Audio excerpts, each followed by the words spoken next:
आजच्या व्हिडिओमध्ये आपण बघूया की ॲक्रेलिक पासून बॅच कसे बनवायचे.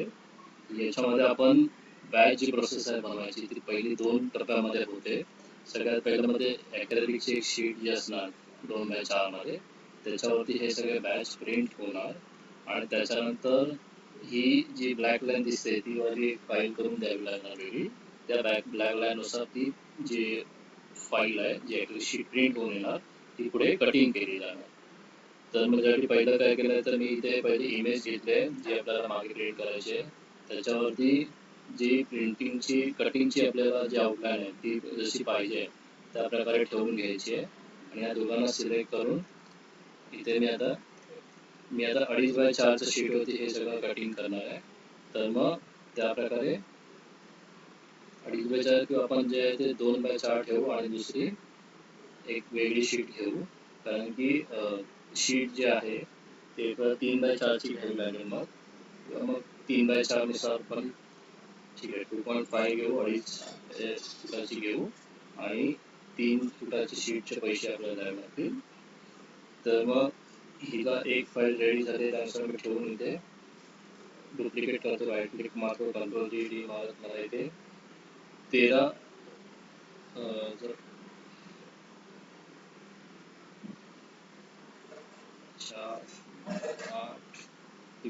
13 बॅच एका रांगेमध्ये बसत आहेत. तर मग ते मी एका रांगेत बसवले. त्याच्यानंतर जे आउटलाईन आहे त्याला मी शिफ्ट दाबून सिलेक्ट करत घेतो जातो.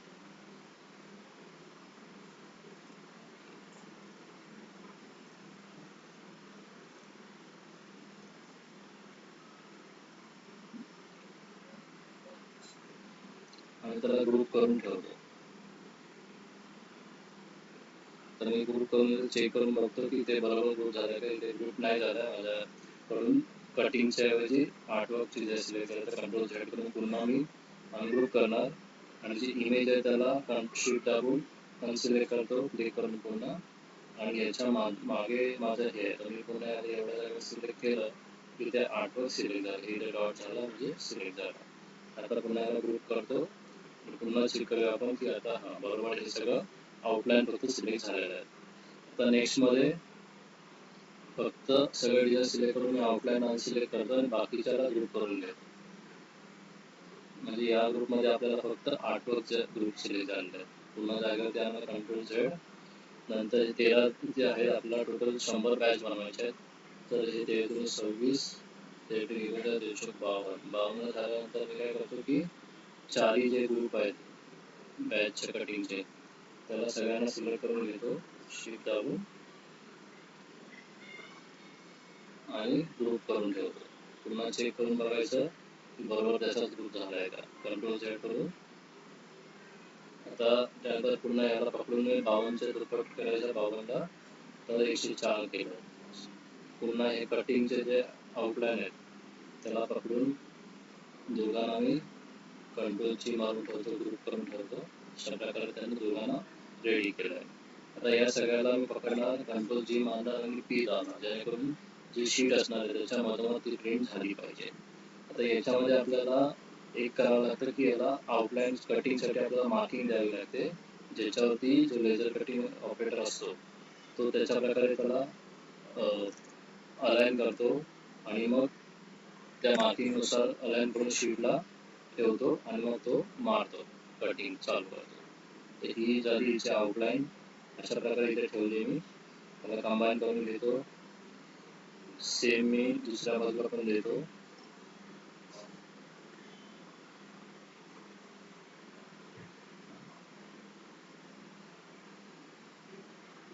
दोघांना खूप कंबाईन करू.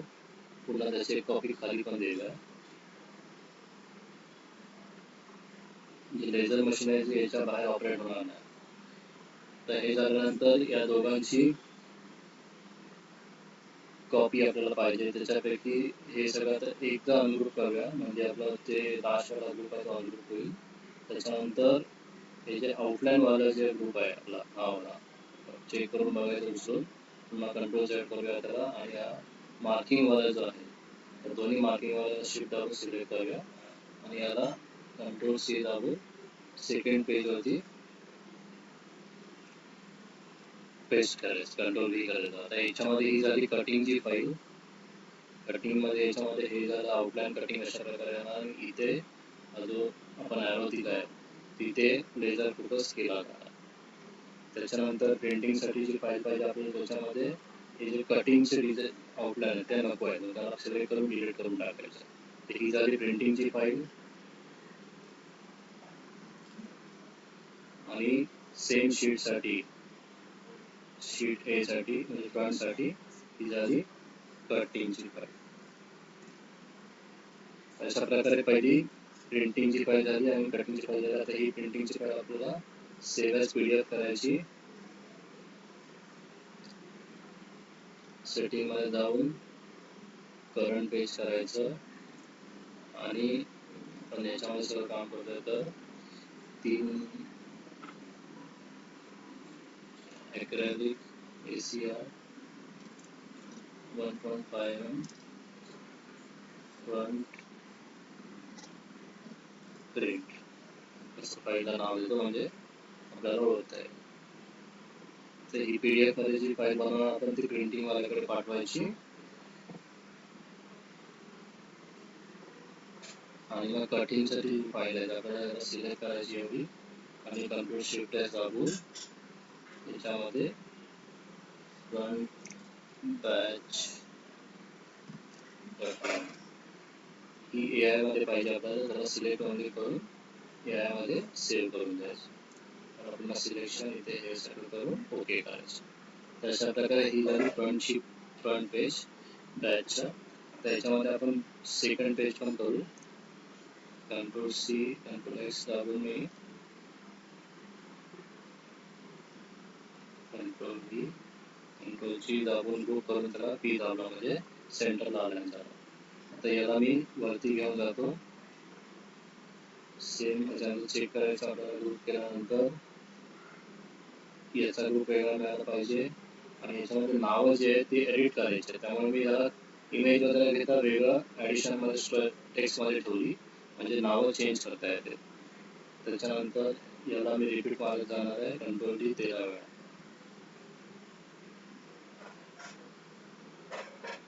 झाल्यानंतर आपल्याला कटिंग वगैरे डिझाईन सिलेक्ट करून सगळ्याचा ग्रुप केल्याने उचलायला इझी होतं म्हणून मी सगळं ग्रुप करतो. नाही तर प्रत्येक वेळा एका 100 फाईल सिलेक्ट करणं बसणं वेळ पण जातो आणि ते ॲक्युरेट पण होत नाही. त्यामुळे कमी असतानाच सिलेक्ट करायचा, चेक करायचं ग्रुप केल्यानंतर की बरोबर तेच सिलेक्ट झालंय का.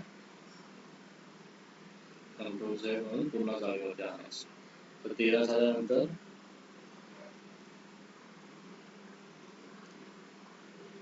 याला रिपीट मारूया नोड टू नोड. हे 52 झाले तर पुन्हा त्यांना पण मी सिलेक्ट करून घेतो.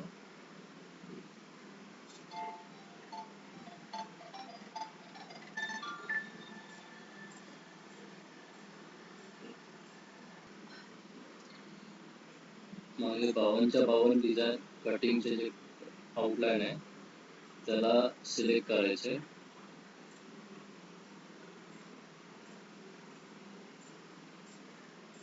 कंट्रोल G करून बघूया, पुन्हा चेक करू आणि पुन्हा कंट्रोल Z करून जागेवरती आणून ठेवू. तर हे 52 झालेलं आहे. त्यांना पुन्हा एकदा रिपीट मारूया म्हणजे आपले 104 डिझाईन होतील पूर्णपणे. थोडेसे एक्स्ट्रा असले तर बरं पडतं म्हणजे खराब झालेलं आपल्याला काढता येतात बाजूला. कंट्रोल G मारून P दाबतो म्हणजे सगळे सेंटरला येईल.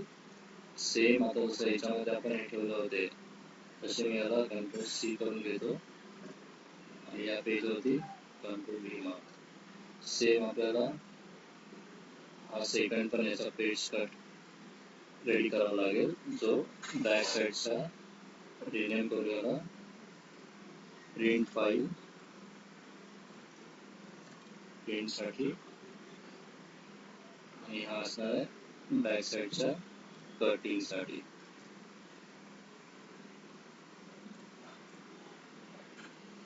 कटिंगसाठी मध्ये याच्यामध्ये हे येतील की हे जे कटिंगचे डिझाईन आहेत त्याला एकदा ग्रुप करून कटिंगचा जो आउटलाईन आहे त्याला X करून घेऊ शकतो.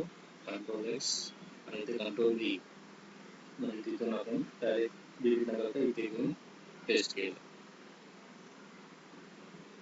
सेम याला पण सिलेक्ट करायचं, कंट्रोल एक्स, कंट्रोल व्ही, म्हणजे ही झालं कटिंगचं फाईल तयार. आता सगळ्या फाईलला सेव्ह करून घ्यायचं.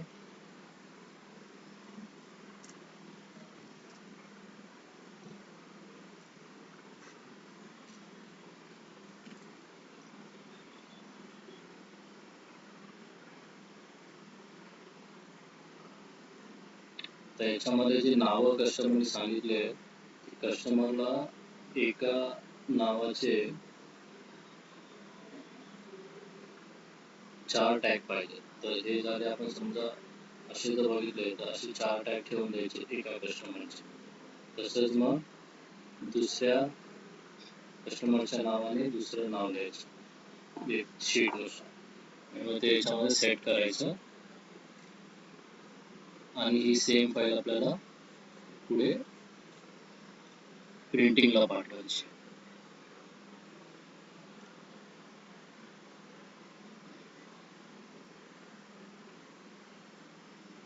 त्याच्यामध्ये नाव जे दुसरं समजा रमेश राव, नावाला स्पेलिंग चेक करायची आणि टाईप करून त्याला सिलेक्ट करून या रेक्टँगल सोबत कंट्रोल तर सी दाबायचे, म्हणजे सेंटरला पाहिजे. अशा प्रकारे रमेश राव हे 4 रमेश राव 4 टॅग पाहिजे. अशा प्रकारे जवळपास 23 वेगवेगळे नाव आपल्याला इथे टाईप करायचे आहेत.